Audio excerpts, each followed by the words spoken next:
Então, tô eu aqui de novo trazendo outro programa sem contexto, e no programa de hoje eu vou começar falando sobre música. E a música que eu escolhi estar compartilhando aqui com vocês hoje se chama Blind Leading the Blind.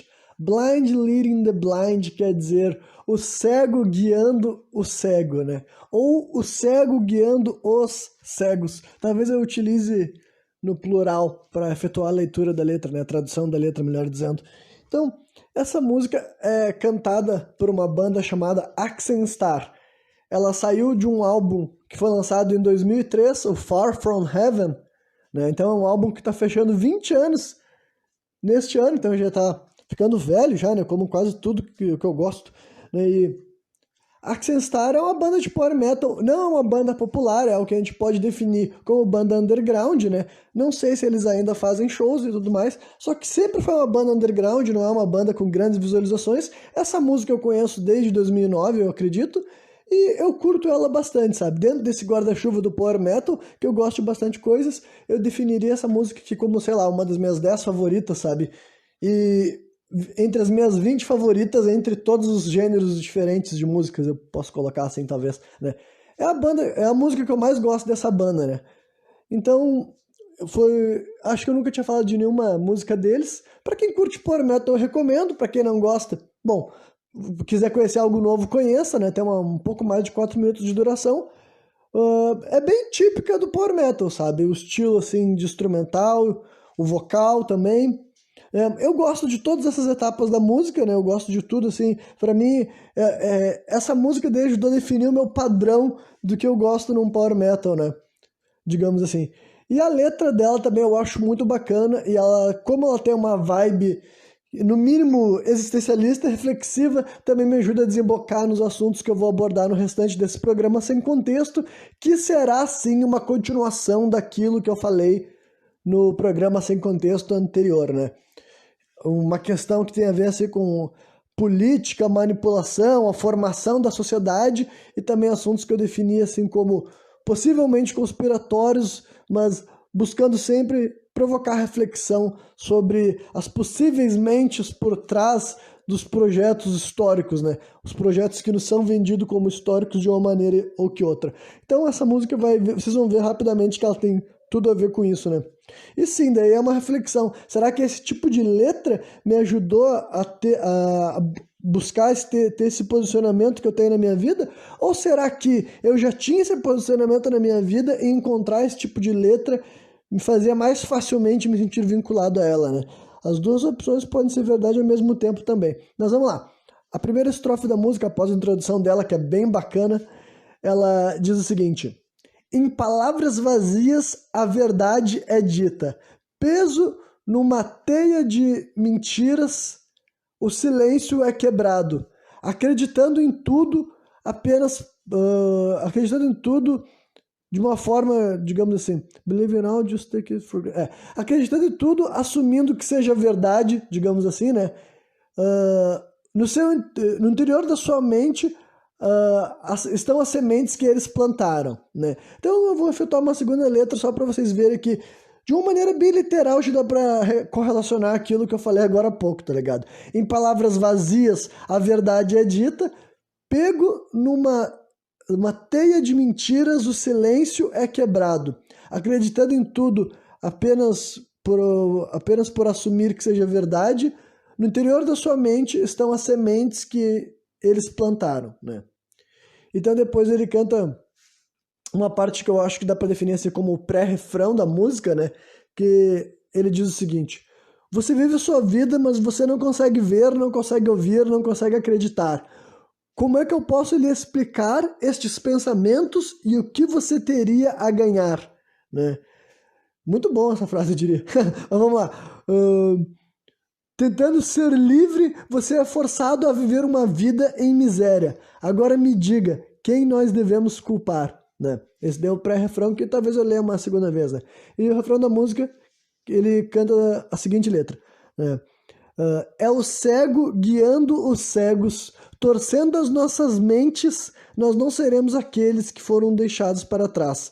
Através de todas as mentiras, eu enxergo a nossa decadência, esperando na fila, enquanto eu sou o cego guiando os cegos. Né? Então, é um refrão também bem bacana, né? Como eu falei, essa vibe reflexiva, existencialista, introspectiva, né? Questionadora também, características que eu usaria até para definir esse programa aqui também e tudo mais, né? E talvez alguns de vocês se identifiquem com elas, pelo menos de vez em quando, né? Pelo menos quando vocês estão me escutando, eu imagino. E daí, a segunda estrofe da música é assim: libertem-se das suas vidas como lacaios. Experimentem a emoção de ter os seus próprios pensamentos e opiniões. Até o dia que vocês serão liberados, ou até o dia que você estiver liberto, digamos assim, você é um escravo da maldição que os mestres têm ditado, né? Então, mais uma vez, eu vou até tomar a segunda letra para vocês verem que literalmente dá para se atentar a todas as outras coisas que eu já tinha elaborado até aqui, né? Libertem-se das suas vidas como lacaios. Experimentem a emoção de ter seus próprios pensamentos e opiniões. Até o dia que você estiver liberto, você é um escravo da maldição que os mestres têm ditado. Né? Então, outra frase que eu acho muito bem escrita, muito bem composta, e pode também ter um quê assim, né? Que, sei lá, para outras pessoas podem perceber assim como presunçosa, né? Porque aquela frase é o seguinte, né? Experimente a emoção de ter suas próprias opiniões e pensamentos. Isso daí eu confesso pra vocês que eu me identifico a níveis pessoais, tá ligado? Não só porque eu gostaria de estimular isso pros outros, né? E eu não quero que isso seja percebido como presunção. Mas é que, de fato, eu articulo pensamentos dessa forma que eu faço aqui porque eu pratico isso comigo mesmo, sabe? Eu exercito a ideia de refletir, de ponderar, sabe? De questionar, enfim, elaborar raciocínios, responder, sabe, porquês mentais, digamos assim. Então, eu também tento fazer isso, sabe, propagar essas ideias, sabe, propagar essas ideias, estimular as pessoas a fazerem o mesmo, por eu acreditar, sim, na espécie de benefício ao longo prazo que esse tipo de prática pode, sabe, permitir que a gente alcance, né? Então eu não me importo, eu particularmente acho bem interessante ver um artista verbalizando algo que praticamente muitas pessoas querem, tá ligado? E todas as pessoas que sabem que querem fazer isso, eu acho bom que todo mundo sim, esteja de acordo com essa ideia, né? Porque de fato eu acredito que talvez as pessoas hoje em dia sentirem até mesmo a necessidade de estimular isso em voz alta uns para os outros, é um sintoma também de coletivamente a gente ter percebido que o mundo era constantemente silenciado, tá ligado? Daí sim, eu já tô fazendo uma análise mais aprofundada, mas bom, este é um programa sem contexto, né? Daqui a pouco eu vou voltar um pouco pra letra, que tá bem perto do fim, mas eu senti a vontade de falar tudo isso aqui que eu tô falando agora já. Mas vamos lá, né? Por isso que tem tudo a ver com essa discussão de liberdade da expressão, de liberdade de expressão, estão tirando os nossos direitos. O ponto que eu quero levantar aqui, sim, eu também quero encontrar essas coisas, né? Ter maior liberdade de expressão, mas é que tá, nunca houve este mundo, sabe?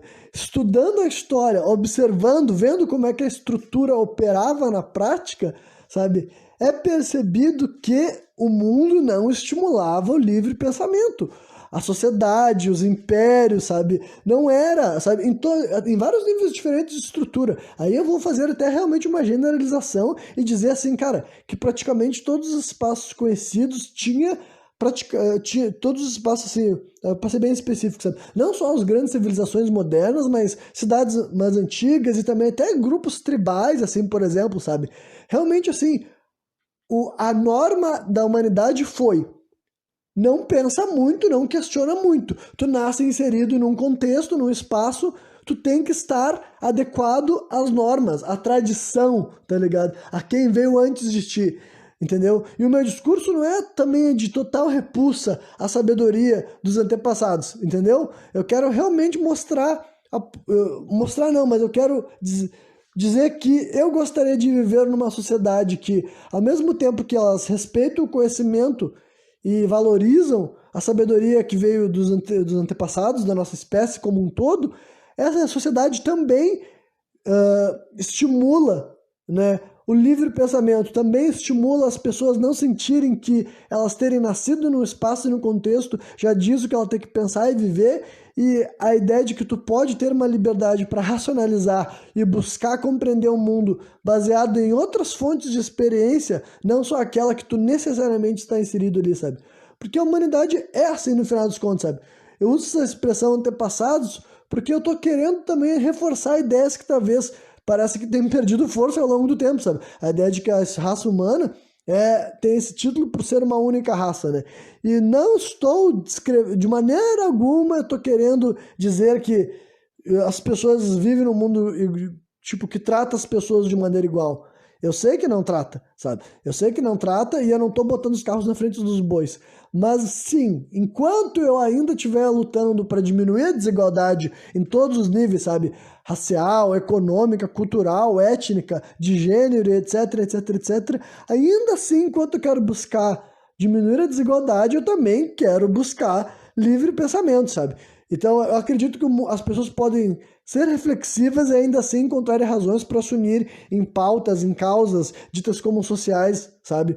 Acredito que as pessoas não precisam ser condicionadas através de um dogma, através de uma imposição, sabe? Seja uma imposição de ter um certo gênero, de seguir uma certa religião, sabe? De ter certos valores culturais e morais. Eu gosto de acreditar que, sem ser uma imposição, nós somos capazes de construir uma sociedade que, na argumentação, na demonstração, de forma pragmática, consistente, sabe? Conseguindo mostrar para as pessoas que a gente, fazendo tal coisa e não outra, a gente consegue tal resultado, isso vai ser suficiente para convencer os outros. E não porque tem que ter, sabe, um padrão, sabe? Não que tem que ter, se tu não estiver dentro se tu não aceitar tal religião, se tu não se identificar de tal gênero, se tu não se comportar de certa forma, se tu não usar certas expressões específicas quando falar de certos assuntos, se tu não tiver certa validação acadêmica e na hora de opinar sobre certos temas, se tu não for especificamente tal coisa, tu não é capaz, sabe? Tipo assim, tu não vai ser aceito, tu não vai ser bem recebido, tu vai ser ostracizado de certa área, de certo campo, sabe? Então é isso aqui só que eu tô querendo sugerir. E é algo, sim, complexo, avançado, e eu tô pedindo demais, sabe? Sim, eu tenho noção de que eu tô pedindo demais, mas, né, como eu já falei aqui, talvez eu possa nunca viver para ver algo desse tipo tomando forma. Só que eu acho que só por eu tentar criar isso, só por eu tentar colaborar para falar para as pessoas assim, olha, pensem, reflitam, pesquisem, questionem, sabe? Dialoguem, conversem, sabe? Nunca, para mim, nunca vai ser errado, sabe? Nunca vai ser errado estimular outras pessoas a quererem buscar mais, sabe? Informação, conhecimento, esclarecimento. Nunca vai ser errado isso, sabe? Nunca vai ser um problema, nunca vai ser algo que eu vejo como algo ruim, né? Como eu falei aqui, talvez, e eu acho bacana identificar que outras pessoas querem fazer algo parecido que eu, de outras formas, sabe? Porque eu acredito que nós notamos que isso não era o status quo, sabe? O mundo não queria isso das pessoas. O mundo queria que tu fosse alienado, sabe? Com pouca capacidade de expressão, pouca capacidade de questionamento, condicionado a viver, sabe? Em pequenos espaços. E eu também estou condicionado a viver em pequenos espaços, mas eu não estou condicionado a viver em pequenos espaços mentais, tá ligado? Eu não estou condicionado a viver a pequenos espaços mentais porque, né, felizmente, fui tendo acesso a ferramentas que me permitiam exercitar esse lado que, como eu disse para vocês, nem posso atribuir uma fonte específica, sabe? Desde muito jovem, isso começou a fazer parte de mim. Ao longo da minha vida, eu apenas consegui encontrar pessoas que me ajudavam a entender certas, assim, inquietações interiores que me faltavam informação, conteúdo, sabe? Esse tipo de coisa. Enfim, depois de tudo isso, que eu espero que tenha sido minimamente estimulante para quem quer que esteja me escutando, vamos concluir com a letra da música. Na realidade, agora só falta... Viria o pré-refrão e o refrão, e depois daí começaria um solo, o solo daria uma pausa para rolar a bridge, e daí o solo concluiria e seria cantado o refrão pela última vez, né? Então nesse momento eu só vou ler essa bridge que eu acho muito bacana, e depois eu leio o pré-refrão e o refrão para concluir a leitura da letra e finalmente poder desembocar de vez em todos os outros assuntos que praticamente já tinham sido introduzidos, né? E a bridge da música, né, a ponte dela, diz o seguinte, né? liderar ou ser liderado? Qual caminho você vai percorrer? A vontade de erguer-se precisa estar viva. Escolhas que nós fazemos, promessas que nós quebramos. Estes são segredos de uma vida, né? Então, cara, realmente é uma ótima letra, sabe? Olha, eu entendo que para muitas pessoas possa parecer meio assim generalista, talvez, né? Ou talvez não gostaram também da escolha de palavras e tudo mais, mas eu acredito assim que tentando sintetizar algo insintetizável praticamente, né? Porque olha, o final dessa estrofe é o seguinte: esses são os segredos de uma vida. Eu entendo que a ideia de tentar falar quais são os segredos de uma vida, né, parece absurdo de maneira racional, mas falando de maneira poética, né, e expressão, sem saber exatamente o que se passa na cabeça de um artista na hora desse momento, né? Afinal, eu trabalho mais com... Eu sou autor de literatura fantástica, então eu trabalho mais com a ideia de ficção. E naquelas personalidades ali, por exemplo, eu me permito falar e pensar coisas que dificilmente o ser humano estaria falando e pensando exatamente daquela forma, por questões, assim, digamos, compreensíveis. Mas agora, o eu lírico das músicas, eu particularmente dou a mesma liberdade, tá ligado? Eu acredito que na hora que os artistas estão compondo músicas, eles têm a mesma liberdade de que por exemplo, assim, um roteirista de cinema tem, sabe? Ou um autor de literatura fantástica, sabe? Então, né, se o eu lírico da música tem que tentar responder quais são os segredos de uma vida, eles escolheram ir para duas coisas, né? Escolhas que nós fazemos e promessas que nós quebramos. E eu acho que são duas coisas muito boas para tu, né? Se tu tivesse que rapidamente dizer quais são os segredos de uma vida, eu acho que essas são duas boas escolhas que eles fizeram, né? Escolhas que nós fazemos porque de fato, tá ligado? É isso aí. É o famoso suposto, né, livre-arbítrio, né? A nossa capacidade de tomar decisão. E é isso aí. Escolhas que nós fazemos. Basicamente a vida é essa, né? Como aquele flavor text de uma carta de médico que gosta de apontar, né? A vida é uma sucessão de escolhas né? É uma sucessão de escolhas ruins ou péssimas, né? E o personagem está dizendo que ele é um mestre em escolher coisas ruins, né? Então, basicamente é isso. Tu tem sempre ter uma escolha que é ruim ou péssima, e quanto melhor ruim tu escolher, melhor pra ti, digamos, né? Quanto mais ruim, né?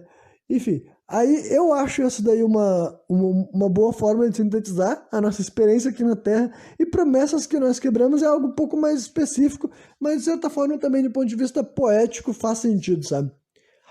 Muitos de vocês que estão me ouvindo, ou talvez todos, já tenham quebrado alguma promessa, né? E quando promessa, eu digo literalmente no sentido literal, sabe?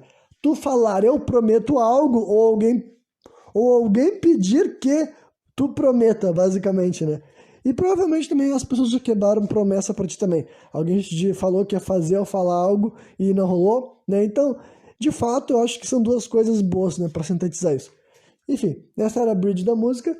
E depois o pré-refrão e o refrão eu vou ler os dois juntos de uma vez só, que daí diz o seguinte: você vive a sua vida, mas você não pode ver, não pode ouvir, não pode escutar. Como é que eu posso lhe explicar estes pensamentos e o que você teria a ganhar? Tentando ser livre, mas você é forçado em viver uma vida em miséria. Então agora me diga quem nós devemos culpar. É o cego guiando os cegos, torcendo as nossas mentes. Nós não seremos aqueles que serão deixados para trás. Através de todas as mentiras, eu enxergo a nossa decadência, esperando na fila, enquanto eu sou o cego, liderando os cegos. Enfim, essa é a música Blind Leading the Blind, da banda Accent Star. Mais uma vez, recomendo a qualquer um que goste de power metal, ou quem quiser conhecer algo novo, vai lá e confere, quem sabe tu te agrada, né? Mas agora, então, vou definitivamente regressar para os assuntos que eu já tinha introduzido ao longo da leitura da letra, né? Espero que não tenha incomodado muito a audiência com o jeito que eu simplesmente fui para outro assunto totalmente nada a ver, depois ainda quis voltar para a letra, mas de vez em quando é assim que eu opero. E agora aqui, bem, eu não sei exatamente, até então, tudo que eu falei aqui, por exemplo, foi... Agora, né, até então foi totalmente, assim, argumentativo, racional, lógico, não tem nada a ver com conspiracionista até agora, tá ligado? Mas eu vou trazer esse tipo de assunto também nesse programa, mas antes também de trazer esse assunto, eu vou falar algo também agora, Opinião pragmática factual, sabe? Que eu acho que qualquer pessoa que tentar descrever a história, além de outra forma, sabe? Não além de outra forma, mas de uma forma que contradiga aquilo que eu vou dizer aqui, estaria sendo desleal, né? O que é história? Essa coisa que eu digo que eu tenho fascínio, que eu gosto, e que eu tenho interesse, e que eu faço pesquisas, sim, da minha casa, através da internet, não indo até as fontes, sabe? E agarrando com a minha mão, né? Então, mas o que é história enquanto, assim, doutrina? Mas não é isso que eu queria ter falado, né? Não é também matéria. Talvez doutrina também. Bom, foda-se. O que seria essa história que a gente fala, né? E, cara, basicamente essa história ela é fabricada, sabe? No sentido mais literal da expressão mesmo. São seres humanos que fazem registros. Então vamos estabelecer vários fatos que é para dizer. Porque eu quero dizer que isso aqui, ó. Seres humanos mentem. Em primeiro lugar, vamos começar por aí. Primeiro fato que eu acho assim, um absurdo seres humanos adultos, inteligentes, sabe, formados, quererem falar de fontes históricas como se ela for, como se duvidar da integridade de um texto fosse, sabe, assim, um absurdo. Tipo, não tem absolutamente nada de absurdo, sabe? Qualquer ser humano que viveu no planeta Terra por mais de 2 dias sabe que as pessoas mentem, sabe? É por isso que a gente fala, né? Eu não nasci ontem, tá ligado? Porque é isso assim, ó. Mano, eu fico assim, de fato, eu fico muito incomodado quando qualquer pessoa tenta utilizar qualquer fonte histórica como assim, não, isso aqui é uma verdade. Ainda mais fonte histórica que muitas vezes é descrita por uma única fonte, sabe? É um bagulho que eu fico assim... Engraçado que na vida real esse cara, tipo, no dia a dia esse cara age como se seres humanos mentissem, porque todo mundo age. Todo mundo quando tá sendo ofendido pelo outro, gosta de dizer que o cara tá distorcendo, que o cara tá mentindo, não é verdade? Então, a gente tem completa noção de que não existe uma história real, né? Tem vários jargões que ilustram isso, né? Toda história tem 3 versões, a minha, a tua... e a verdade, sabe? Esse tipo de coisa. Pra querendo dizer que é tudo narrativa. E sim, tudo é narrativa. Então, história também é narrativa. Simples assim. Qualquer fonte histórica é uma narrativa também. A narrativa pode ser mais íntegra, pode ser mais legítima, pode incluir mais informações, sabe? Ela pode, tem tudo isso, né? Mas ainda assim, cara, não existe uma prova, não. Não tem, é impossível que qualquer coisa aqui seja mentira, porque é um ser humano, sabe? E esse ser humano é muito íntegro, ele já nada é descrito aqui tem como ser uma mentira, tá ligado? Então, isso daí definitivamente não é algo que pode ser questionado, por exemplo, sabe? Então, assim, não, enfim, pessoas mentem, tá ligado? E até mesmo quando as pessoas não mentem, elas estão condicionadas a opinar através de uma visão baseada no contexto que elas têm, na cultura que elas têm, nos valores e também nas informações que elas têm acesso. Então, sim, cara, a única maneira de se informar mais ou menos bem sobre qualquer assunto é cada vez mais ter acesso a mais fontes. E também fontes, tipo assim, não só divergentes, mas diferentes, sabe? E, infelizmente, por várias razões, né, não é possível ter acesso à versão dos fatos de todas as pessoas.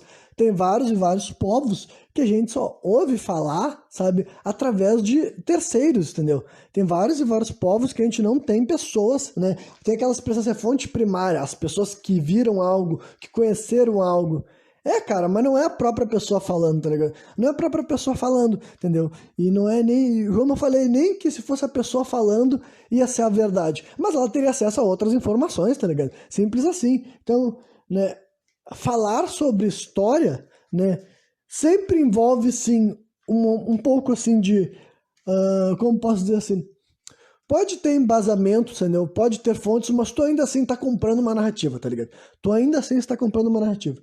Então, eu me acho apto a fazer esse tipo de coisa porque eu acredito que eu faço boas perguntas, tá ligado? Mais uma vez, arriscando a parecer presunçoso para qualquer pessoa que me conhece pouco, né? Mas eu acho sim que eu posso fazer boas perguntas, eu acho sim que eu posso ver a narrativa e me questionar ali o quanto aquela narrativa pode ter acontecido exatamente como é descrita E se não foi daquele jeito, quais outras formas podem ter acontecido, né? E daí as perguntas falam, mas por que as pessoas falam assim, por que as pessoas mudariam a história? Meu irmão, por que as pessoas mentem na vida real, tá ligado? Por que as pessoas mentem, sabe? Por que as pessoas mentem? Vocês não sabem me responder isso, eu tenho que dizer pra vocês, sabe? Eu que tenho que dizer pra vocês porque o ser humano mente, tá ligado? Eu acho que eu nem vou explicar dessa vez, literalmente, cara. Eu nem vou explicar. Eu tô confiante que todo mundo que tá me ouvindo é capaz de saber por que seres humanos mentem, sabe?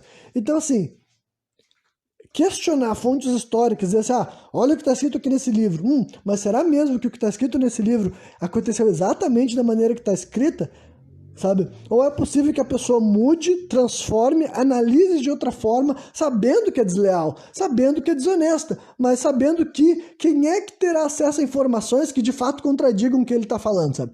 Quem é que vai poder contradizer algo que está sendo escrito por um imperador, ou não que não seja um imperador, simplesmente, sabe, um suposto assim, né, intelectual de épocas variadas, sabe? Quem vai ser a pessoa que vai ter acesso à documentação, vai poder verificar ou vai poder simplesmente construir uma narrativa mais forte que desbanque aquela que está sendo propagada, sabe? Quem? Essa é a pergunta, né? Então, assim, cara, cotando uma frase que foi dita no One Piece, mas já foi dita em outras obras também, porque deveria ser conhecimento comum, né? Quando o Doflamingo tá na Guerra dos Melhores e Marineford, ele faz aquele monólogo dele que ele diz que... ele fala assim, ele já tinha falado outras coisas antes e depois ele conclui falando assim, a justiça prevalecerá? Mas é claro que sim, porque a história é feita pelos vencedores, sabe? Ou, se não me engano, a justiça é feita pelos vencedores e eu mudei pra história por causa do contexto que eu tô falando aqui. Porque basicamente é isso, entendeu? Quem vence é que fala o que é justo, o que é injusto, o que é certo, o que não é certo. Quem morreu, morreu porque mereceu. E quem viveu, viveu porque é um herói, tá ligado? É assim que a história é feita, sabe? Através da ótica de quem venceu, porque quem perdeu tá morto, tá ligado? Tá morto e de vez em quando nem enterrado foi, sabe? Deixaram, sabe, tipo, desenterrado pra ser devorado pelos animais, tá ligado? Então, assim, é o tipo de coisa que tu fica... Quanto mais tu pesquisa história, mais tu entende que história é só isso, cara, referencial, tá ligado? Então, né, eu hoje em dia, né, cada vez mais fazendo pesquisa, assim, sobre assuntos, cara, que eu achava que não teria embasamento, tá ligado? Eu vou me focar mais, assim, na inauguração do Brasil neste programa, porque eu já acho que eu consegui... eu vou fazer algumas correções também. Tá, já fiz esse esclarecimento sobre história, pra falar sem peso na consciência que acreditar em qualquer versão de qualquer história é um pouco voto de confiança numa narrativa, sempre será, sabe? Mas eu vou fazer alguns esclarecimentos. Em primeiro lugar, eu errei sobre a história da União Ibérica, eu errei o século, sabe? Então a União Ibérica não é exatamente na inauguração do Brasil, não foi entre 1480 e 1540, é um século depois. A União Ibérica começa em 1580, então 80 anos depois da inauguração do Brasil, e vai até 1640, tá ligado? Mas também é importante para a formação do Brasil como um todo, né? Mas não é exatamente nesse ponto específico que eu tava achando que poderia ter a ver, mas como eu falei, esse é um raciocínio em construção, sabe? Não é uma tese que eu estou, sabe, querendo convencer a que a história que é contada nas faculdades seja transformada. Mas, de fato, em primeiro lugar, eu vou falar para vocês que quando eu sequer pensei nisso, sabe? A primeira vez, eu não me lembro exatamente por quê. Deixa eu fazer uma reflexão. Eu acho que a primeira vez que eu fui fazer uma pesquisa, tipo, depois de adulto, querendo realmente, assim, entender como que foi, sabe? Porque, cara, eu sou brasileiro, o nome Pedro Álvares Cabral, por exemplo, eu ouço, né, desde que eu era criança, né? Seja no colégio ou também, assim, né, assistindo Chapolin, tá ligado? Chaves lá nas aulas de história e tudo mais, né? Que tinha duas versões do episódio da aula de história, né? Que pra mim foi bom, né? Porque daí eu pude aprender um pouco, aprender entre aspas, né? Mas eu pude ouvir nomes de figuras históricas do México, né? Tipo Hernán Cortés, e tinha a versão que eles estavam localizando pro Brasil, né? Então, aqui na dublagem brasileira deixaram duas versões diferentes. Então eu escutava esses nomes, né? Cristóvão Colombo, evidentemente, né? Todo mundo... Tu nasceu num país desses, tu, tipo, especificamente no Brasil aqui, cara, tu tava vendo esse tipo de nome, né? Só que também eu nunca tinha tentado, mesmo conforme eu fui ficando mais velho. Evidentemente, eu já tinha refletido sobre a colonização, já passei por várias visões sobre essa época, claro, né? Mas não tinha, depois de adulto, com esse meu senso crítico mais apurado, mais desenvolvido, eu nunca tentei assim, qual é a narrativa que nos conta sobre o descobrimento, né, mais uma vez, né, eu não concordo com isso não, mas blá blá blá, vai ficar mais fácil de entender o que eu tô falando. Né? Descobrimento é a inauguração do Brasil, o que eu quero dizer é a chegada dos portugueses aqui.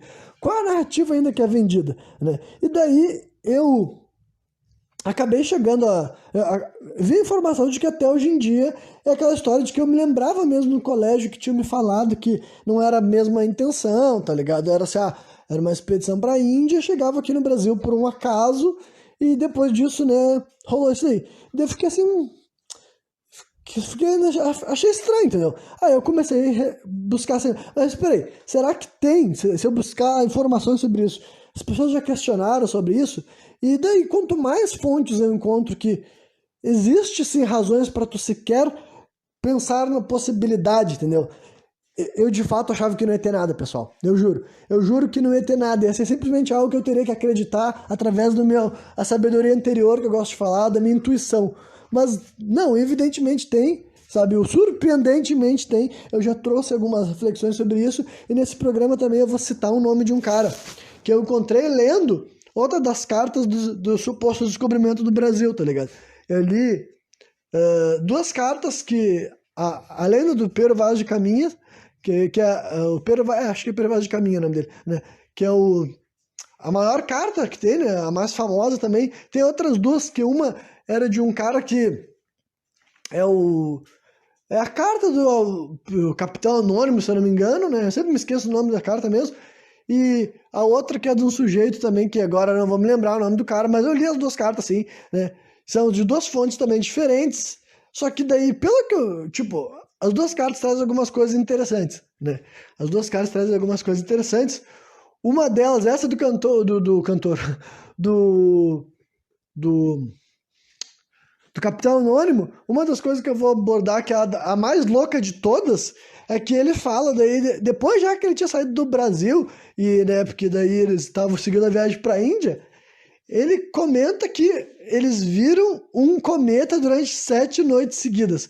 Essa é outra coisa, assim, ó, que faz parte da história e é meio que silenciada. E mais uma vez, eu vou ser, não estou sendo alarmista, só estou compartilhando uma formação historiográfica.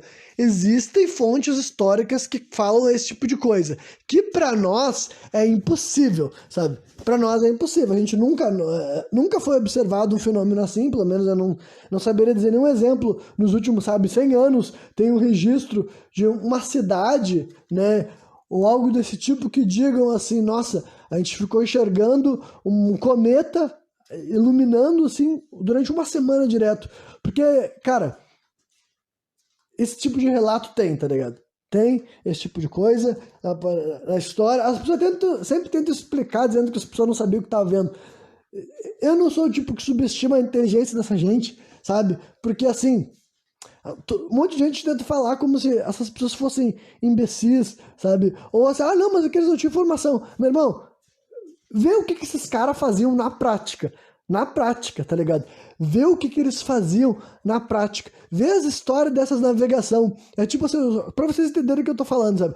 O primeiro cara a dizer que percorreu o Rio Amazonas, primeiro no caso europeu, né? O primeiro europeu percorreu o Amazonas inteiro foi o Francisco de Orellana, né?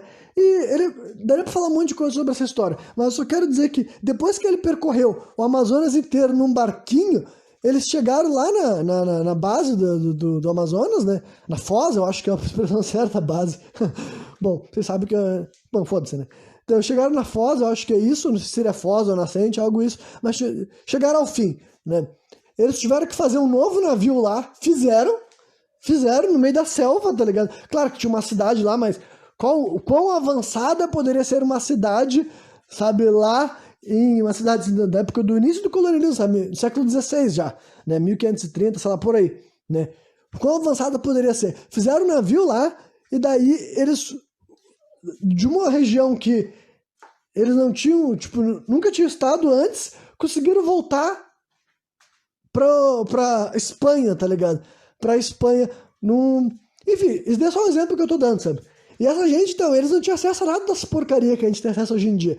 E era isso que eles executavam, sabe? Então eu acho muito É bizarro o quanto que as pessoas, assim, é conveniente, sabe, a compreensão desses seres, né? Esses seres humanos mesmo, tá ligado? Eu não tô falando algo diferente disso, né? Porque, assim, outra coisa que eu acho importante ressaltar, cara, outra razão, assim, que até mesmo os navegadores, eu já falei muito que eu acredito, assim, piamente que as tribos, assim, ditas como tribais, sabe, de todas as épocas históricas, não digo de todas as épocas históricas, mas até na época da pré-história, sabe, 5, 6, 7 mil anos atrás, já tinham compreensão de astronomia, enxergavam, sabiam muita coisa que para nós parece um absurdo imaginar que um ser humano pudesse entender há tanto tempo atrás. Mas uma coisa que eu posso dizer para vocês, olha só, nós somos a raça, nesse presente momento, cara, a gente vivendo assim nas cidades, entendeu? A nosso nível de poluição visual, tá ligado? As luzes artificiais que a gente tem é gigantesca. Então, cara, pode ter certeza que tanto as pessoas indígenas que viviam na natureza e olhavam para o céu, eles enxergavam muito mais, entendiam muito mais, percebiam muito mais do que nós, quanto os marinheiros portugueses e de outros impérios, digamos assim, também, tá ligado? Também. Então, assim, achar que nós hoje em dia saberíamos mais de algo relacionado aos astros do que esse pessoal todo, mais uma vez, para mim, é arrogância soberba de um pessoal que usa um monte de aparato para arranhar um pouco do que essa gente fazia sem aparato nenhum, tá ligado? E assim, e tem evidência para corroborar isso, tem evidência para corroborar com esse pessoal. Em questão de astronomia, meu irmão, dava um baile em todos os humanos modernos, até aqueles que se acham os mais inteligentes, tá ligado? Até aqueles que acham que entendem mais do que os astros. Olha, eles acham que sabem, que viram. Essa gente que estava nesses espaços, olhando para o céu e enxergando o céu com muito mais precisão do que nós, viram coisas que a gente nunca vai imaginar que eles eram capazes de ver, praticamente, sabe? Que a gente nunca é capaz de imaginar que essas pessoas entendiam. Então, tudo isso que eu tô falando se o maluco não escreve na carta dele que eles viram um meteoro no céu durante 7 dias, né? Ele tava falando aquilo lá. Das duas, uma, entendeu? Essa é outra coisa que isso vale para vários relatos históricos que eu tinha outra visão quanto menos eu lia, sabe? Esses relatos históricos, assim, com essas disparidades da realidade, só tem duas opções, cara. Ou eles são mentiras deliberadas, tipo, literalmente o cara mentiu, ou é algo que possa ter sido exatamente isso, só que nós não sabemos o que é, ou não sabemos explicar, tá ligado? A gente não tem outro exemplo assim, ou melhor, tem vários exemplos disso, tá ligado? A gente só não tem uma foto, a gente não tem um fenômeno moderno, a gente não enxerga isso hoje em dia. Mas gente dizendo que meteoros ficaram visíveis por dias a fio e foi visto por muita gente por muito tempo, sabe? Olha, e isso tentar ser explicado de uma maneira não fantástica, não incrível, essa, cara, pra mim é só não querer lidar com o fato. O fato foi isso que eu falei, tá ligado? Ou a mentira deliberada, não aconteceu aquilo lá e tá sendo incluído na narrativa, sabe-se lá por quê, sabe? Isso vale pra várias coisas. Eu usei esse exemplo daí mas eu vou usar pra... Por exemplo, o que abriu minha mente recentemente para esse assunto é algo que eu não vou abordar aqui nesse programa, mas é textos ligados à alquimia, né? Eu não vou falar muito de alquimia aqui, mas eu era uma pessoa que, quando eu era mais jovem, para mim eu achava que a alquimia era algo mais metafórico, tá ligado? E não que eu esteja convencido de que não tenha autores alquímicos ou alquimistas que lidem com a alquimia de uma forma metafórica. Eu acredito que existe também, sabe? Só que agora, também tem um pessoal que escrevia textos ditos como alquímicos, que eles escreviam procedimentos, sabe? Procedimentos. Eu já vi textos alquímicos que falam sobre coisas mais comuns, como pedra filosofal e blá blá blá, e essas paradas assim de uma forma que eu consigo interpretar como metafórico e representação simbólica. Beleza. Só que tem certos textos, e inclusive também textos que nem são descritos como alquímicos, né? São textos mais antigos até do que a suposta alquimia com essa expressão. Mas que está descrevendo ali...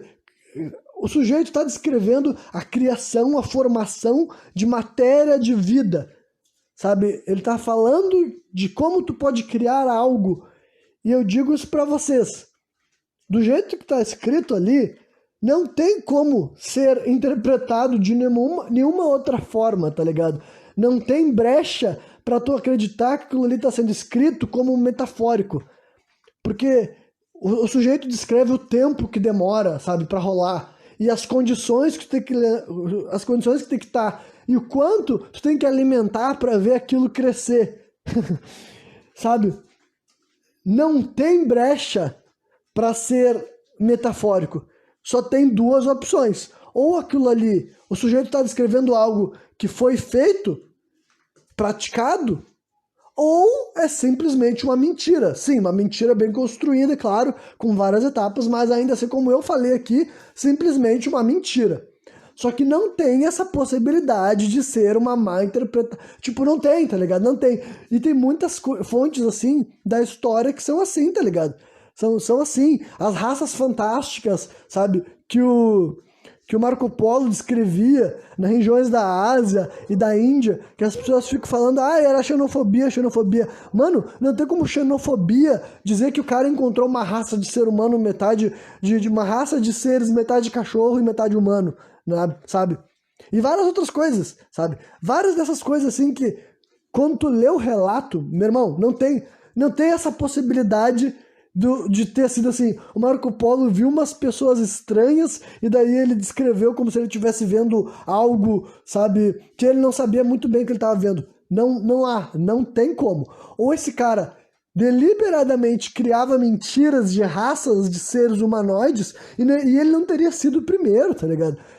Tem esses relatos históricos de várias vezes de pessoas famosas que a gente usa o nome deles para falar de outros assuntos que eles também falaram. Só que essas mesmas fontes históricas falavam umas tretas que não fazem parte da nossa concepção da realidade moderna. Não tem como ser real. Então daí muita gente simplesmente vai para apelação de que eles não estavam querendo dizer, eles viram algo e eles não sabiam o que eles estavam vendo. Não, cara, não tem. É impossível ser isso. Ou eles viram aquilo que eles estão descrevendo e para nossa concepção de realidade atual é impossível de aceitar, ou eles inventaram uma mentira, sabe?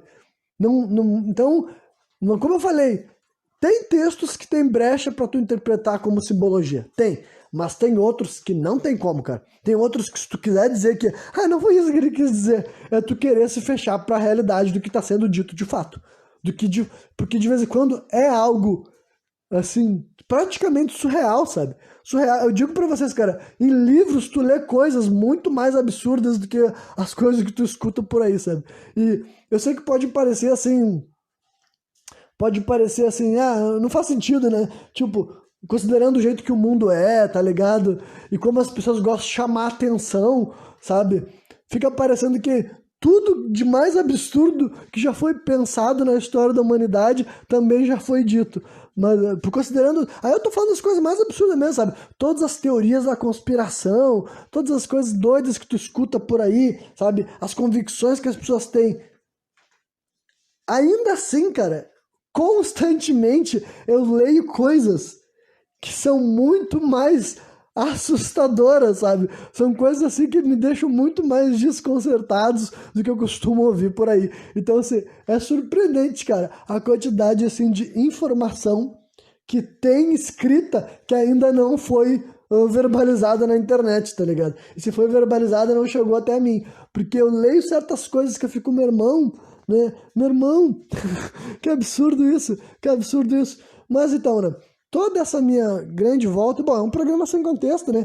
Tudo isso eu estava falando para voltar então para a inauguração do Brasil e trazer para vocês então mais algumas informações acerca deste evento, né? Eu já tinha falado lá, tava falando das cartas já, né? Tava falando das cartas do cara que viu a meteoro por 7 dias.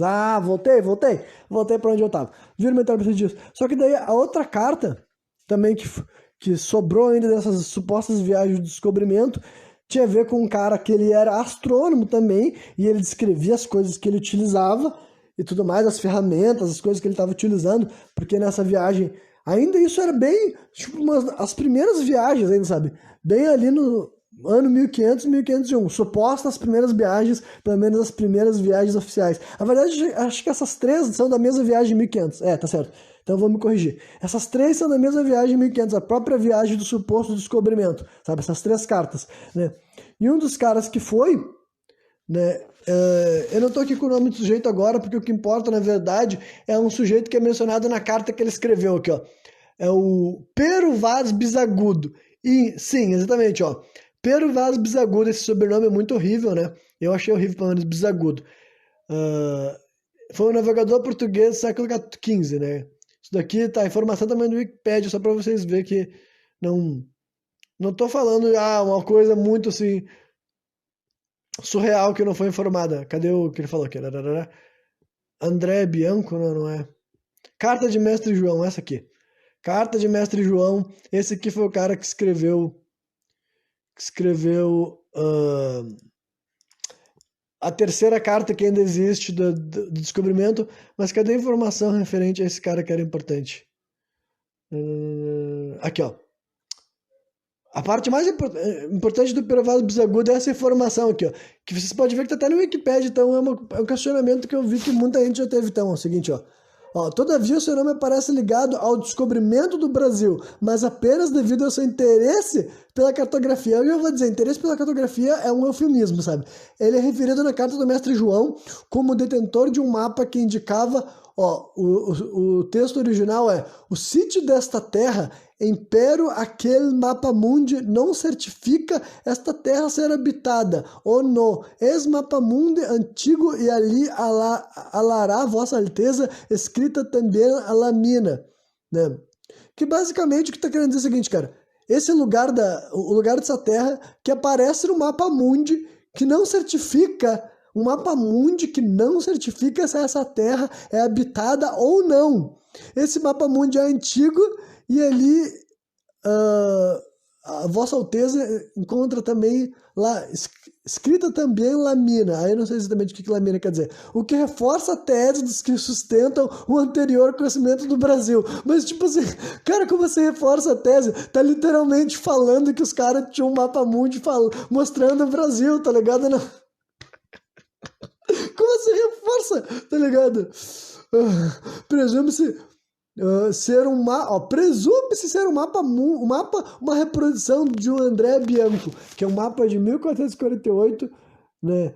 Onde aparece indicada uma pressuposta ilha que os caras nem sabiam que se existia ou não, sabe? Como obteve esse mapa ainda hoje é motivo de especulação. Então, mas é só pra dizer, eu me emocionei um pouco, mas olha, sim, cara, eu entendo que para outras pessoas isso daí também não seja nada. Não, para começar, não tem como ser nada demais. Tá, tudo bem, vamos começar por aí.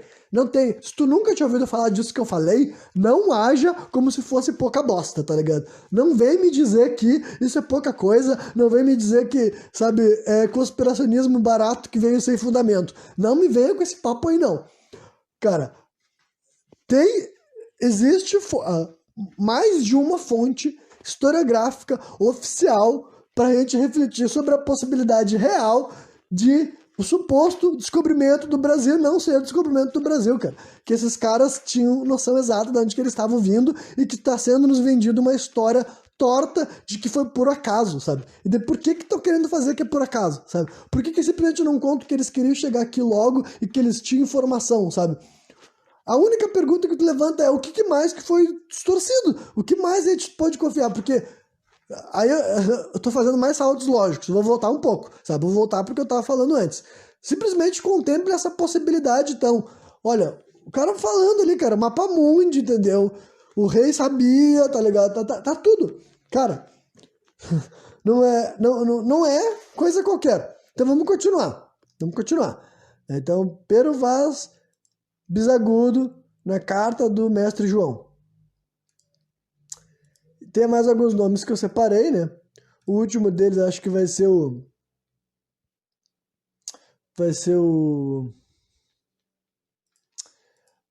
qual é que é mesmo o nome do cara? O Américo Vespúcio, né?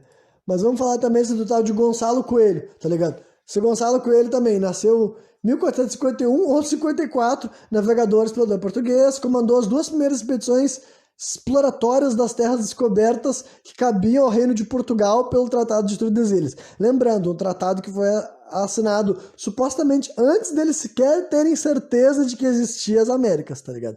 Mas ainda assim, né, esse cara comandou as primeiras viagens para lá entre 1501 e 1502 e outra em 1503 e 1504. As duas acompanhado pelo Américo Vespúcio, que é o cara que eu vou falar depois. Né? Padre Duarte Coelho, que foi o primeiro capitão donatário da capitania de Pernambuco. Né? Então, esse Gonçalo Coelho, numa época que o Cabral ainda não tinha voltado da Índia. Então, tipo assim, o Cabral tinha chegado na Índia, que tinha chegado aqui no Brasil, e enquanto ele estava indo para a Índia fazer o resto da viagem dele, veio uma única embarcação, voltou para Portugal para contar da descoberta do Brasil, tá ligado? Então, tinha um cara de João da Nova, que é um outro cara que eu vou falar também um pouco aqui, né? Esse João da Nova tinha zarpado no dia 10 de março, né? E Gaspar Corte Real, isso aqui são coisas que eu tô lendo, sabe? Estava programado para a América do Norte, porque eu quero chegar até um trecho específico, né? E partiu no 20 de maio. Vasco da Gama se preparava para retomar a Índia na esquadra da Vingança, partida em 15 de fevereiro de 1501. Tá? E embora o rei ainda não soubesse, Bartolomeu Dias já estava morto, né? Esse cara daí, o Bartolomeu Dias, é um dos caras que pode ter vindo para o Brasil também em 1498, 2 anos antes, é um negócio que eu não mencionei, né? O Duarte Pacheco Pereira teria ido para o norte do Brasil e esse Bartolomeu Dias supostamente vindo para o sul do Brasil. Né? Em 1498, e agora esse cara tinha morrido lá ele fazia parte da expedição do Cabral, né? E ele morreu na hora que ele estava atravessando o Cabo das Tormentas, né? Aparentemente uma cópia de uma importante carta de Vespúcio, o Américo Vespúcio, ao seu patrão Lorenzo de Médici, chegou ao conhecimento de Dom Manuel. A carta, datada de 18 de julho de 1500, narra minuciosamente a viagem feita sob o comando Alonso de Ojeda em 1499, ó. Então, antes do descobrimento do Brasil. E nela Vespúcio se auto-intitula capitão. Esse já é importante, entendeu? Esse já é importante. Dizem que é isso aí. Entendam isso. Dizem que o Américo Vespúcio é um golpista. Dizem que ele conseguiu enganar um monte de gente pica na época dele, sabe? Mas entendo que tem um documento que o Américo Vespúcio está se titulando capitão de uma viagem em 1499. Mas dizem que isso é uma mentira, sabe? O documento existe, mas ele não era capitão, tá ligado? Ele tá se auto-titulando, porque essa é uma constante, sabe? É uma constante sobre a figura do Américo Vespúcio que também me incomoda mais. Eu juro que se simplesmente a história fosse de que esse cara era muito foda e por isso ele fez um monte de coisa assim, e por isso a América se chama Américo, sabe? Tipo, ao contrário. Por isso que a América se chama América, em homenagem ao Américo Vespúcio, porque é esse fato, mas dizem que também não era pra ter sido, né? E é bizarro demais. Enfim, eu tô botando os carros na frente dos bois. Mas vamos continuar.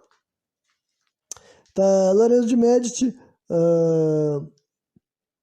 Tá, mas aqui o ponto desse Gonçalo Coelho era mais apontar, na verdade, essa ligação dele com o Américo Vespúcio, né?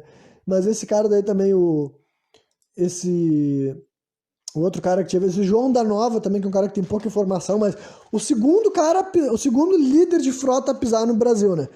Porque o primeiro foi o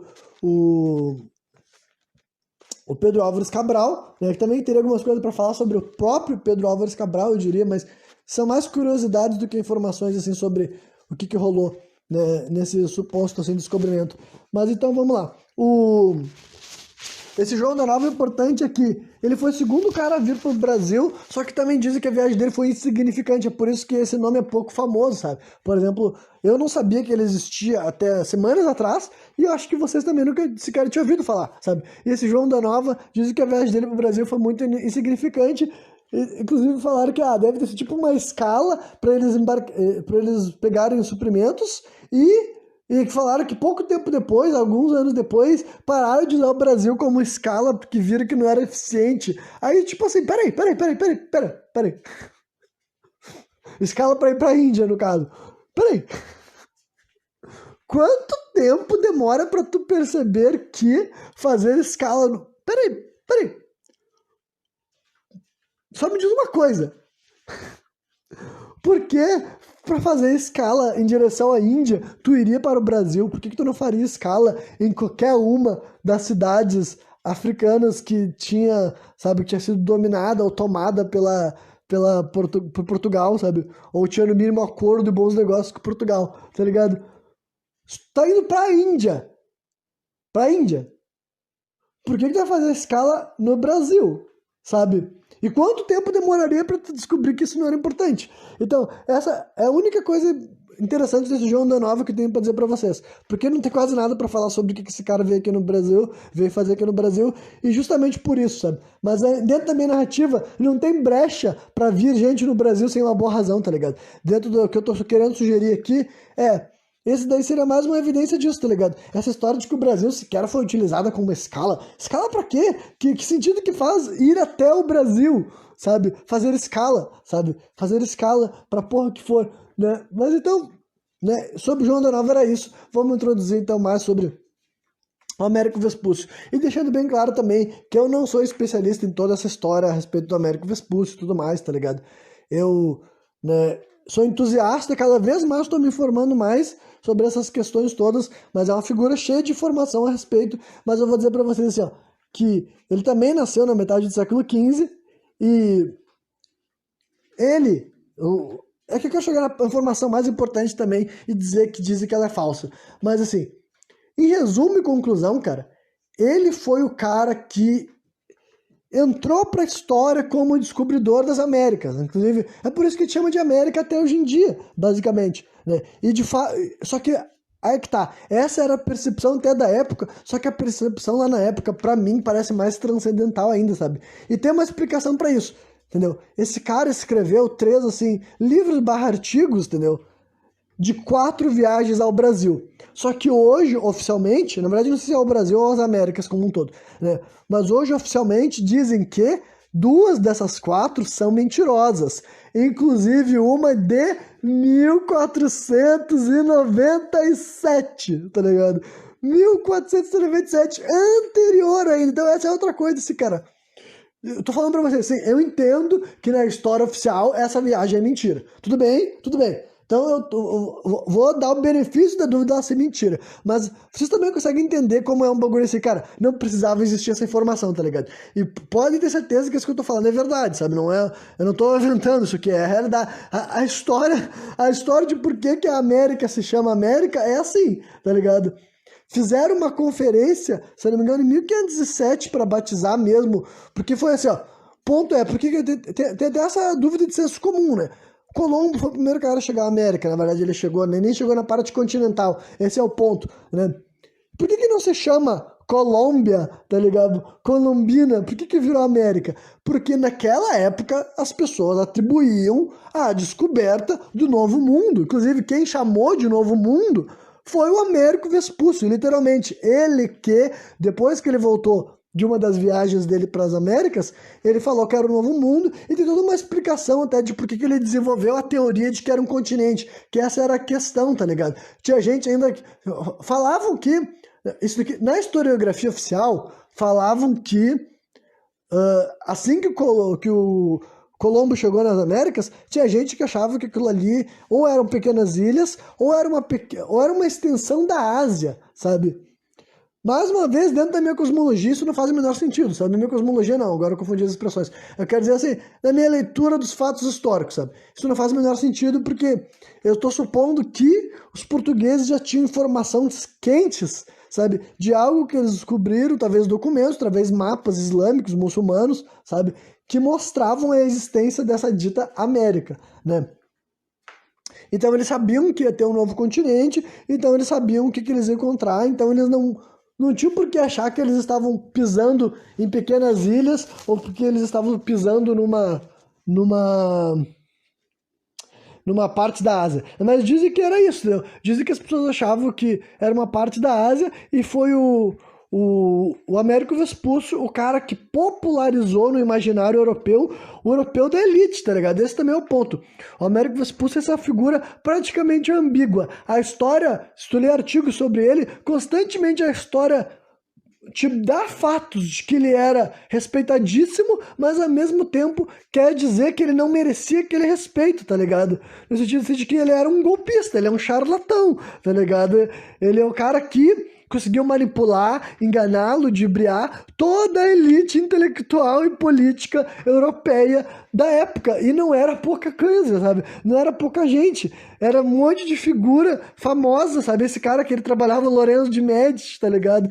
Enfim, o cara que viveu com gente como Da Vinci, Michelangelo, sabe? O cara que conviveu com gente como a menina, aquela que foi pintada naquele quadro de Vênus, né? Que era uma mulher real que inspirou, né? Uma mulher, assim, de nobre também, digamos assim, né? Enfim, e realeza, sei lá, monarquia, por assim dizer, né? Então, o cara que foi colega do Maquiavel, sabe? Colega de classe, estudou junto com o Maquiavel. Então, assim, esse...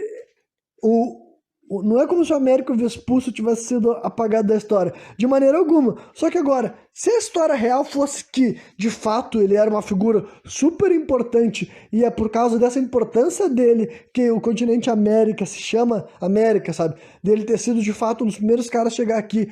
E, cara, ele chegou aqui com...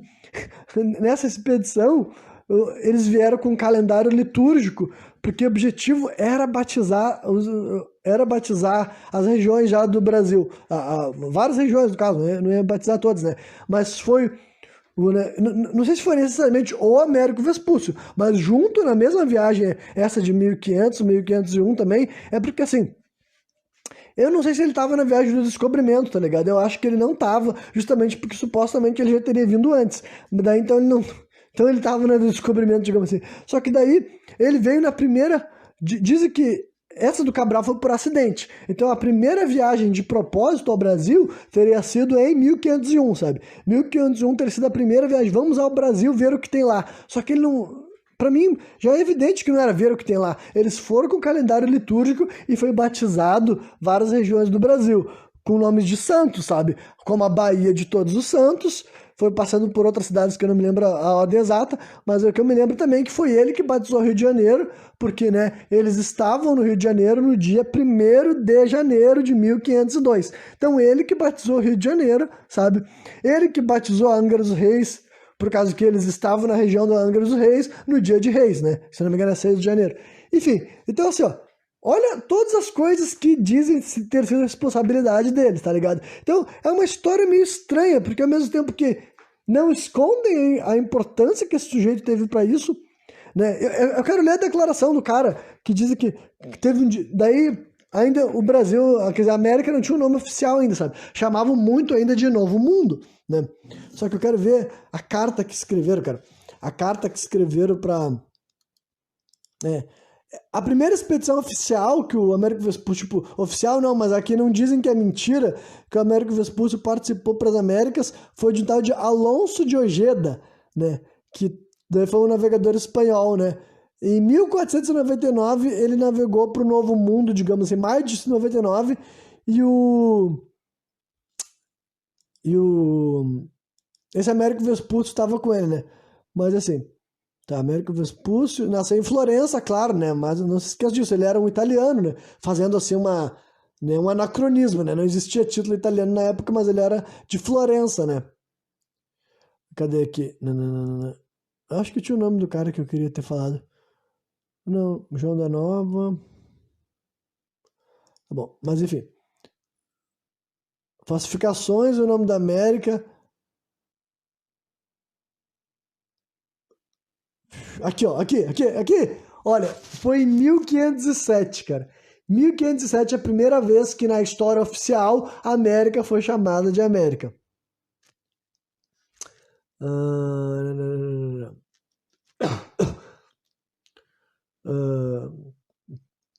Ele trabalhava também, é importante falar que ele trabalhava com esse Bartolomeu Marchione. Esse Bartolomeu Marchione, ele era um banqueiro e mercador florentino, mas que trabalhava em Lisboa. Então, basicamente, o que ele era na minha visão da história? Ele era uma das figuras responsáveis por ser um desses financiadores do colonialismo, sabe? Né? Esse Bartolomeu Marchione, tá, voltou de Sevilha, tá, ele escreveu outras 2 cartas, Mundos Novos, tá, mas eu quero dizer o bagulho que Aqui, ó. Também tá aqui, ó. Ele escreveu também uma obra chamada Quatro Americi Vespucci Navigationes, né, em que a primeira e a quarta viagem são falsas, né? A carta está também como a anterior, cheia de inexatidões, absurdos, erros gramaticais, embora tenha tido um destino extraordinário, presenteada em 1505 a René, Duque de Lorena. Então eu entendo que é o seguinte, enquanto Américo Vespúcio estava vivo, ninguém jamais o tratou como um golpista. Então supostamente ele conseguiu mentir, e essa mentira enganou todo mundo, entendeu?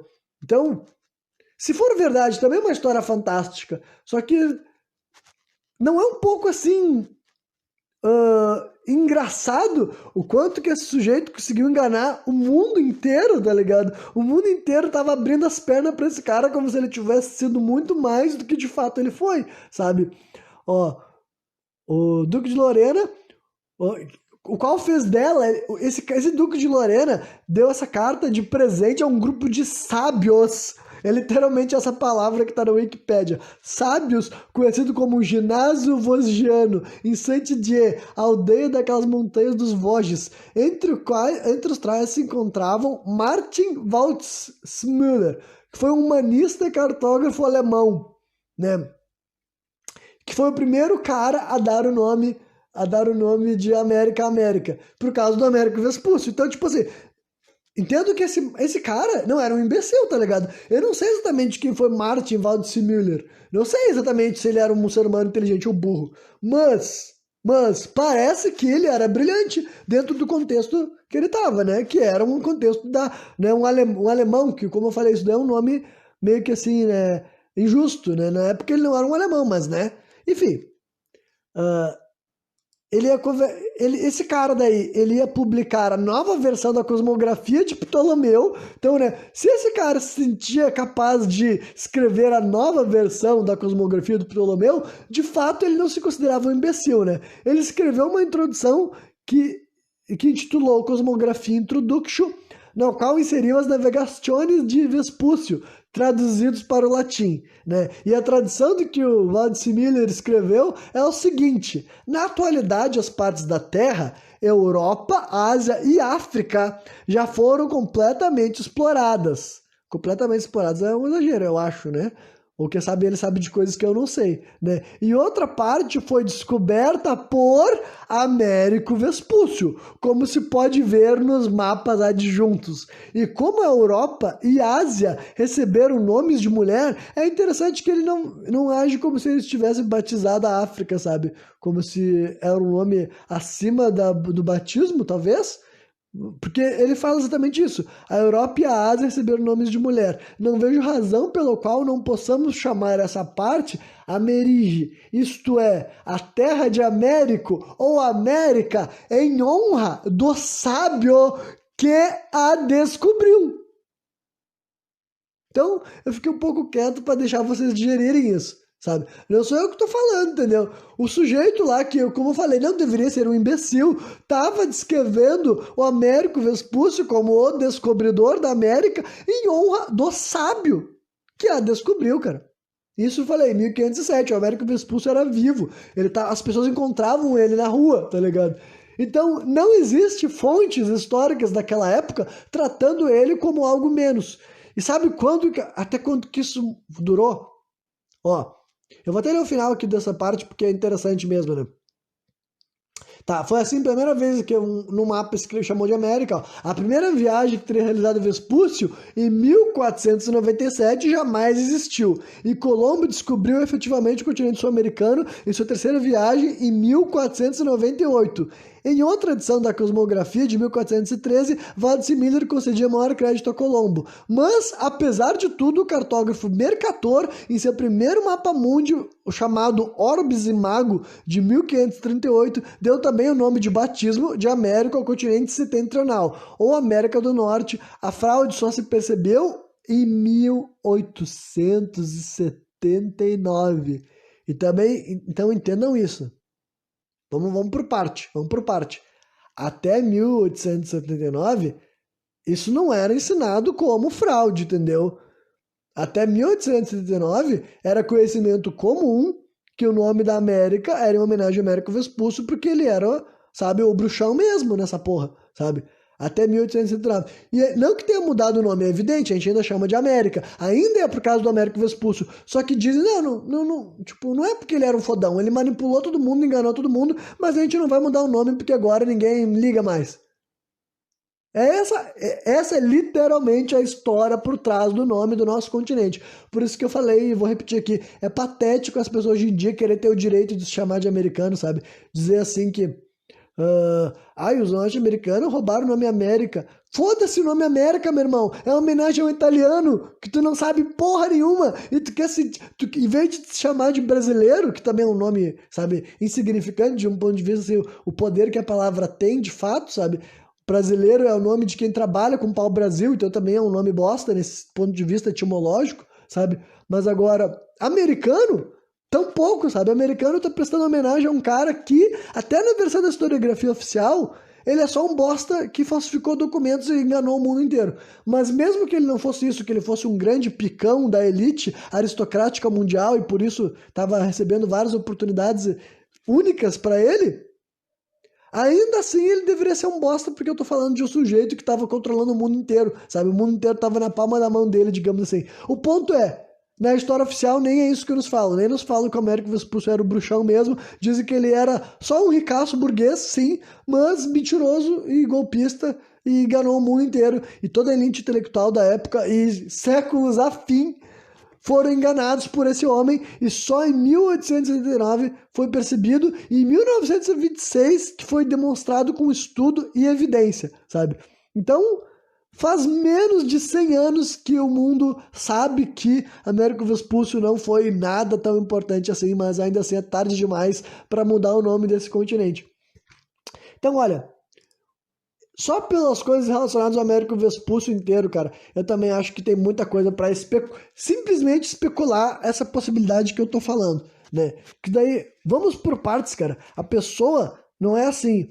Tem um amigo meu que ele fala um raciocínio que, apesar de lógico, de vez em quando a lógica acaba encontrando barreiras pragmáticas, sabe?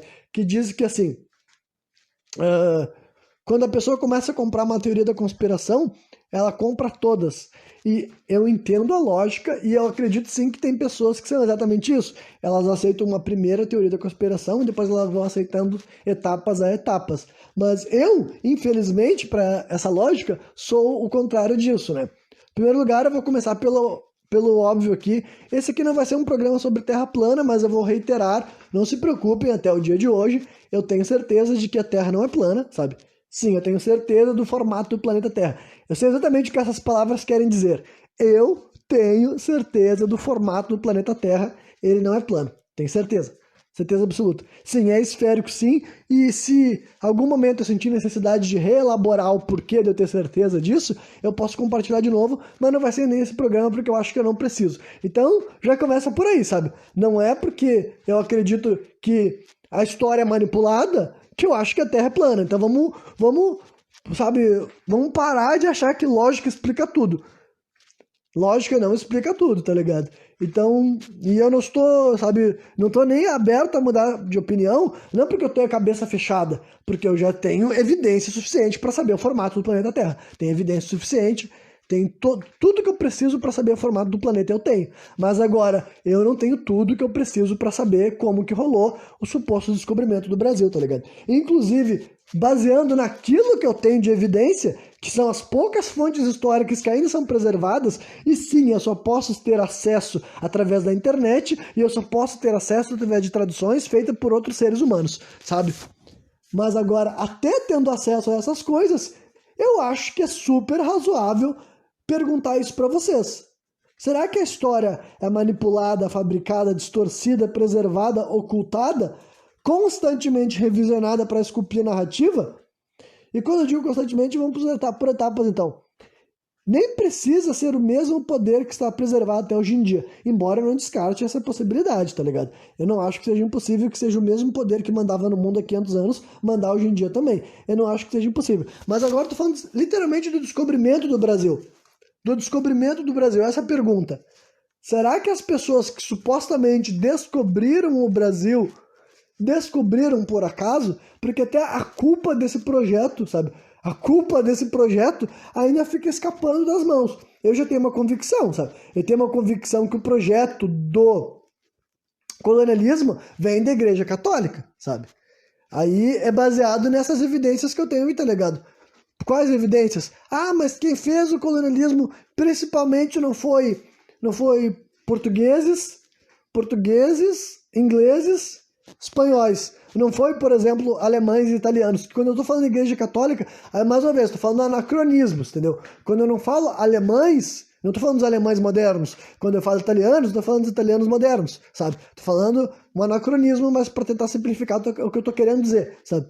Então, para mim, a Igreja Católica, os alemães e italianos daquela época, são os idealizadores do colonialismo. Eles que puseram o colonialismo em prática, sabe? É um projeto dessa gente. Quem é essa gente? Eu não preciso dar um nome, tá ligado? Eu não preciso dizer quem foi. Não sei se foi o Papa da época, ou se foi uma elite de sacerdotes, uma elite de banqueiros, de mercadores. Mas sim, são descendentes do Império Romano. É a elite que fugiu de Constantinopla quando Constantinopla estava sendo tomada, entre aspas. Aí eu vou falar entre aspas também. Ah, não, mas não rolou. Cara, rolou um confronto, gente morreu. Gente morreu, tá ligado? Agora, eu também não tenho certeza absoluta que aquelas pessoas estavam morrendo só por causa da religião deles, tá ligado? Talvez é porque eles eram inimigos de um interesse em comum, tá ligado? Inimigos de um interesse em comum. Qual é esse interesse em comum? Olha, talvez era a preservação do poder nas religiões abraâmicas, tá ligado? Talvez era a dominação global, porque, cara, dominação global aí eu não tô exagerando não, sabe? Porque tão logo esses eventos acontecem, começa o colonialismo dessa maneira mais agressiva que resultou no mundo moderno, tá ligado? Foi basicamente isso, entendeu? O século XV tem totalmente... É o último, tipo... E não que não tenha tido guerras entre muçulmanos e cristãos desde então. Sempre teve, cara. Mas eu quero dizer que o século XV, que era para ser o clímax, e de certa forma eu diria que foi o clímax, né? Mas eu não duvido que tenha rolado mais, assim, mais acordos, sabe? Porque literalmente tem, tipo, o Império Muçulmano, tá ligado? Quando eu digo Império Muçulmano, eu quero falar assim, os turco-otomanos, também, que é outro nome que sumiu, mas não é como se tivesse desaparecido, tá ligado? Os turco-otomanos ainda existem, tipo, nessa época existiam, claro, né? Hoje em dia eles dizem que desapareceram, mas não é como se desaparecesse, tá ligado? As coisas não somem, né? Os impérios não se dissolvem, apesar do que a gente imagina, né? Então, os turco-otomanos tinham um acordo com Veneza, que era a cidade europeia que negociava com eles. Então, pensem nisso. Peraí, mas como é que as mesmas pessoas que estão se matando no campo de batalha estão negociando? O ponto é, não são as mesmas pessoas, sabe? Podem até ter a mesma etnia, podem ter a mesma cor de pele, mas quem negocia e quem luta não é as mesmas pessoas. Então, sim, é possível dois impérios ditos como inimigos organizar confrontos em que os dois estão ganhando. Estrategicamente falando, sabe? Se eu sei quem eu quero do meu país que morra, e tu sabe quem tu quer do teu país que morra, que a gente coordenar as coisas para morrerem, pro campo de batalha ser no lugar certo, morre todo mundo que a gente quer, entendeu? Eu tô sendo bem específico para que eu quero que vocês entendam o meu raciocínio, que tô chegando a uma hora já, que pode ser conspiratório ou não, mas tem lógica, vocês não estão percebendo a lógica? E sim, eu sei que lógica não explica tudo, mas vocês não estão percebendo a lógica disso daí? Então é isso que eu tô falando. Teve confrontos sanguinários entre pessoas ditas como cristãos e muçulmanos no século XV, XVI, XVII e XVIII. Mas hoje em dia eu nem tenho convicção que eles estavam morrendo só por causa da fé deles, tá ligado? Eu acho que pode ter outras coisas, outros projetos, sabe? E o colonialismo, cara, o colonialismo é isso daqui. Tem todas essas perguntas, sabe? Como que começou, como que foi estimulado, como que foi incentivado. Porque rolou simultaneamente em vários países, tá ligado? Vários países estavam fazendo isso. Estavam fazendo tudo por sua vontade própria ou eles estavam sendo financiados, estimulados? Tinha alguém por trás de todo esse projeto que falou que, olha, de agora em diante, sabe qual é o negócio? O negócio é pegar navio, atravessar continentes, quer dizer, atravessar oceanos, né? Chegar a outros continentes e colonizar. E também, claro, levar a palavra de Cristo. Quem vocês acham que falou isso, entendeu? Quem são as mentes por trás do colonialismo? Será possível que eu tô certo quando eu digo que são esses herdeiros do Império sabe, do Império Romano, sabe? Será possível que são, né, italianos e alemães, entre aspas, tá ligado? Que são as mentes por trás disso, né? Então, se são eles, será possível que eles já sabiam, que eles tinham noção exata de onde que eles iam chegar e essa história foi recontada para parecer menos assim um projeto e mais como um acidente, uma ocasionalidade? Essa é a primeira pergunta que tem que se fazer, sabe? Para te permitir acreditar no que eu tô falando. Se tu te perguntar e a resposta for sim, cara, é possível que as coisas tenham sido ocultadas nesse momento, aí sim tem que se perguntar sobre várias outras coisas, e daí acho que a última coisa que eu vou tentar me predispor a responder é sobre até um questionamento que um amigo meu fez assim, mas como é que um grupo desses consegue se manter, sabe assim, em segredo, sigilo o tempo inteiro? Eu falei assim, cara, eles se manteram em sigilo o tempo inteiro, sabe? O que mais tem ao longo da história são grupos ditos como secretos, que eles vazam, eles vêm a público, supostamente eles perdem a relevância. Quem diz que, de fato, talvez esses grupos não tenham sido mais importantes em certos momentos históricos, eles deixam de ser, e daí a gente trata como se fosse uma piada, tá ligado? Aí eu também não vou me aprofundar em nenhum dos temas, mas, né, tem desde coisas como os Rosa Cruzes, né, a Ordem de Rosa Cruz, né, e evidentemente, como é o mais famoso, aquele lá, os maçons, que hoje em dia também, né, se tornou tão comum que até parou de perder o efeito, tá ligado? Né? E vários outros, essa ideia do grupo secreto, a comunidade secreta, até mesmo dentro dos próprios grupos, sabe, assim, isso daí é muito comum, sabe? Então é desse tipo de lógica que eu tô falando, sabe? Não precisa ter tido um único grupo constantemente, né? Mas a ideia de ter seres escusos, né, dentro de organizações de poder, se organizando para fazer coisas grandes, cara, eu acho que é totalmente racional, pragmática e mais uma vez eu tomo eu como base, cara. Se eu que sou uma pessoa nascida num contexto onde eu tenho menos poder de influência, eu já faço projetos, eu já me planejo o meu futuro, meus próximos passos, eu tento buscar coisas maiores e melhores para mim. Então, por que certas pessoas que nasceram nos espaços privilegiados, onde eles eram estimulados a querer tudo, por que essas pessoas também não iam utilizar essas plataformas de uma maneira muito mais assim, sabe, ordenada, sabe, buscando, querendo? Isso não é só para valorizar, não, como eu falei, óbvio que teve muitos reis e rainhas e nobres e imbecis e fracassados e sem função, e quando eu também tô falando desses projetos, dessas pessoas, eu sempre reitero que não é nem para admirar eles, mas só para entendê-los como competentes. O que é competente? Tu tem um objetivo, tu vai atrás dele e tu executa, mesmo que o teu objetivo seja uma coisa horrível, uma atrocidade. Isso é competência, tá ligado? Então esse que é o ponto. Essas figuras são constantemente revisionadas, né? A história também é revisionada, do ponto de vista assim que faz todo sentido assim que conforme o tempo mude e o poder estabelecido mude, a história anterior seja levemente modificada. Eu posso dar um exemplo assim, cara. Por exemplo, esse nome Pedro Álvares Cabral, para nós parece senso comum, não é verdade? Como eu falei aqui nesse mesmo programa, eu acho, todo brasileiro deve reconhecer esse nome, né, mesmo não sabendo praticamente nada sobre a figura. Assim como eu, a maior parte da minha vida não soube praticamente nada. Mas ainda assim é um nome reconhecível, identificável. Mas vocês acham que sempre foi assim? Vocês acham que, historicamente falando, em 1550, mais pessoas saberiam quem é Pedro Álvares Cabral? E eu nem tô falando do ponto de vista assim também. Óbvio que hoje em dia as pessoas têm mais acesso à informação e coisas que são incomparáveis, como a educação em massa, sabe? Eu tenho noção disso, total, mas eu quero dizer que é o seguinte, não era um nome comum no sentido assim de que essa ideia de que o poder estabelecido ia dar crédito para as pessoas baseado na verdade, meu irmão, sabe? Eu tenho noção de que a figura do Pedro Álvares Cabral entra para a história brasileira, até onde eu sei, graças a Dom Pedro II, porque o Dom Pedro II gostava muito de história e pesquisando documentos, ele descobriu que o capitão da embarcação do dito descobrimento do Brasil era um homem chamado Pedro Álvares Cabral. Ele investigou esse sujeito, ele encontrou o túmulo do Pedro Álvares Cabral lá em Portugal, se não me engano, acho que não é em Lisboa, porque ele morreu assim meio que em degredo, né? Tem essas coisas de degredado também que eu vou querer falar um pouco. Que ele foi enterrado no túmulo, não é o termo certo, não é túmulo, é no Mausoléu da esposa dele, né? Porque a mulher, ele era casado com uma mulher super importante de uma família chamada Castro, né? Eu não sei o primeiro nome da mulher, infelizmente. Tanto é que é o Pedro Álvares Cabral enterrado dentro do mausoléu da família dessa mulher. Então, assim, pra vocês verem, tá ligado?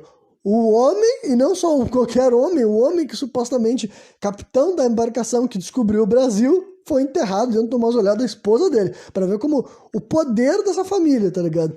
Essa família é Castro.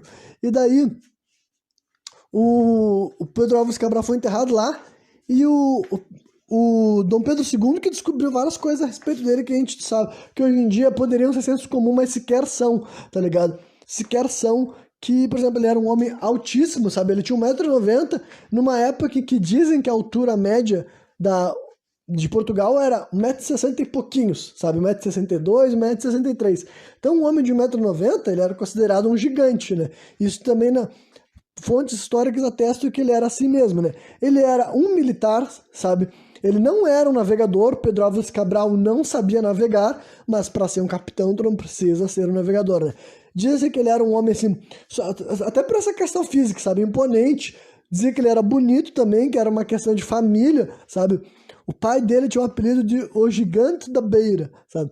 O Gigante da Beira porque ele também tinha 1,90 m, né, um bagulho meio assim, o Jojo's Bizarre Adventure, sabe. O pai dele era um homem grandalhão, que dizem que ele era também só apenas assim um ricaço que ficava com mulheres lindas, porque ele era altão, bonitão, e ele ficava com várias mulheres ricas e bonitas da época. Então ele era assim, né, esse tipo de homem. E o Pedro Álvares Cabral era mais ou menos isso, mas ele também foi um milico também, sabe? Ele teve carreira militar, ele lutou em batalhas, batalhou, viu sangue na frente dele, tá ligado? Esse tipo de coisa. Ele já tinha, tanto é que quando ele recebeu a oportunidade de ser capitão, né, dessa navegação para a Índia, né, que supostamente era apenas para a Índia e não para o Brasil também, ele já tinha lutado lá no norte da África e tudo mais, sabe, ele já era um homem adulto, né, enfim, mas o ponto é que ele morreu em degredo porque essa navegação dele foi um fracasso, no sentido de que morreu um monte de gente, a maioria das embarcações morreram, a missão não deu certo lá na Índia porque os indianos já estavam brigando com Portugal desde a primeira viagem para a Índia, que foi do Vasco da Gama.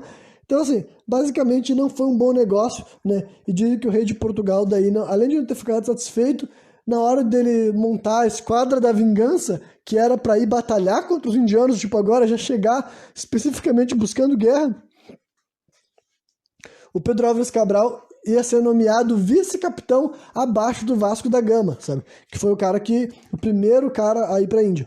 E o Cabral teria sido o segundo. Tipo, pra esclarecer que essa é a navegação ultramarina, tá ligado? Historicamente, europeus já tinham chegado até a Índia desde a época da Grécia Antiga. Talvez não tenha ficado claro, mas é isso que eu quis dizer quando eu falava isso, né? Enfim. Então, e o Pedro Álvares Cabral não aceitou, tá ligado? Ele queria ele ser o capitão, o Dom Manuel mandou ele se fuder, né? Mandou ele se fuder e daí ele nunca mais nem trabalhou pra coroa, sabe? Aí ele, tipo, como eu falei, ele morreu em degredo, mas não necessariamente, sabe? Não é como se ele fosse um pobre. Ele foi morar lá com a família rica da mulher dele, mas ele nunca mais recebeu oportunidades pra entrar pra história, digamos assim.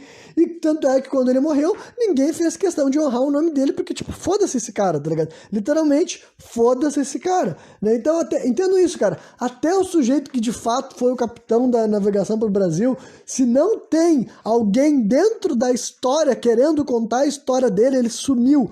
E ele ficou sumido da história do descobrimento do Brasil por 300 anos. E mais uma vez, isso daí não é mérito, não é querer, sabe, transformar um cara no herói. Mas é um fato histórico, porra. O que vocês querem que eu faça se o capitão do navio era esse maluco? Aí, quando ele morreu, se não tinha ninguém pra falar que temos que honrar ele, o cara desaparece. E por coincidência, o segundo imperador do Brasil, 300 e poucos anos depois, 350 anos depois, é um cara que gosta de história e acaba tornando informação comum, né? Essa ideia de que Pedro Álvares Cabral é o cara que descobriu o Brasil, entre aspas, tá ligado?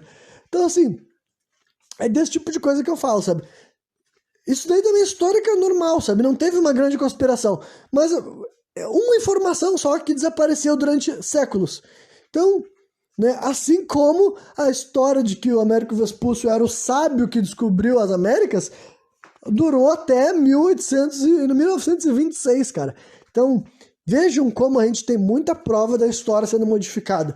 E não, eu não estou afirmando uma coisa nem outra. Eu não estou dizendo que o Américo Vespúcio era uma coisa ou outra, mas eu quero dizer que na história oficial ele já foi tratado das duas formas. Foi tratado como um sábio, reverenciado durante séculos, e recentemente essa história foi reescrita, verdadeiro ou não, certo ou não, justo ou não, ela foi reescrita para falar que ele não passou de um golpista, um charlatão, e recebeu muito mais honrarias do que merecia, inclusive um continente batizado em sua homenagem, sendo que ele não veio para o Brasil em 1497, não veio para as Américas, no caso, né? Enfim, não foi nada disso, tá ligado? Ele só manipulou e chegou no topo, sabe, do mundo, sabe, da história, digamos assim, que até hoje em dia a gente fala essa América, América, América. Todos nós vivemos na terra desse maluco até hoje em dia, e nem foi porque quiseram, foi porque ele enganou todo mundo, né? Então, esse programa eu vou acabar por aqui, porque talvez eu tenha encerrado esses programas dedicados à inauguração do Brasil, mas pode ter certeza que eu vou trazer de novo conforme eu tiver mais informações que eu acho que são interessantes, que ajudam a validar esse ponto, ou pelo menos questionar. Será que tudo que as pessoas nos falam que aconteceu de uma forma, aconteceu daquela maneira? Ou será possível que tem gente que oculta suas intenções, os seus planos? Porque daí, né? Eu acho que tem gente sim que é escusa, gente. Me desculpa, mas só para englobar esses dois programas, e isso aqui eu queria ter falado no programa anterior, que eu tinha atacado não, né? Mas eu tinha atacado as ideias e as maneiras que figuras que nem o Monark querem fazer política, pregando para essa liberdade de expressão irrestrita. Isso aqui eu queria ter falado no programa anterior, por isso que eu mencionei o nome dele agora de novo. É só para dizer que, cara, ainda assim, cara, entre o sujeito que aceita tudo sem questionar nada e um cara que questiona tudo, até mesmo as coisas fundamentais, que não tem mais por que ser questionadas, eu ainda prefiro a segunda opção, tá ligado? Mas, né, evidentemente eu não acho que é sensato, e muito mais do que sensato, eu acho que é contraproducente gastar a energia das pessoas fazendo perguntas burras, sem profundidade, ou que já possuem evidência suficiente para sustentá-la, ou que simplesmente são verdades pragmáticas. Afinal, as coisas são verdade ou não, independentemente do que a lógica aponte, sabe?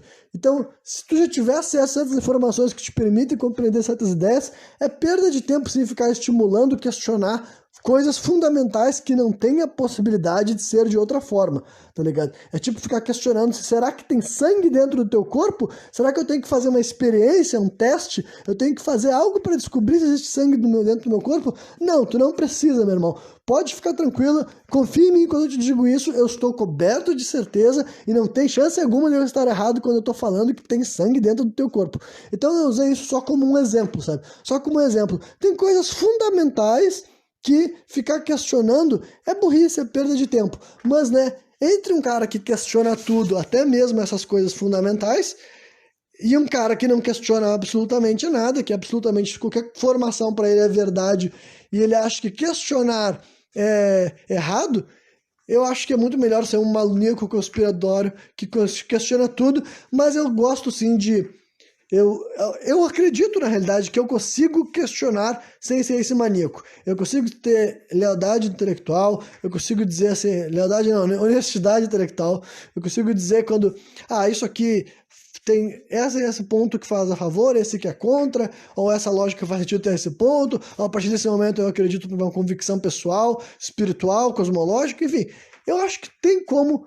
Tipo, a nossa realidade tem muitas explicações, mas tem certas coisas que ainda precisam muito ainda, sabe? Para chegar perto de qualquer comprovação. Então eu acho que dá para sim, tudo aquilo que, cara, que ainda precisa ser comprovado, que ainda precisa ser esclarecido, eu acho que é super válido questionar, sabe?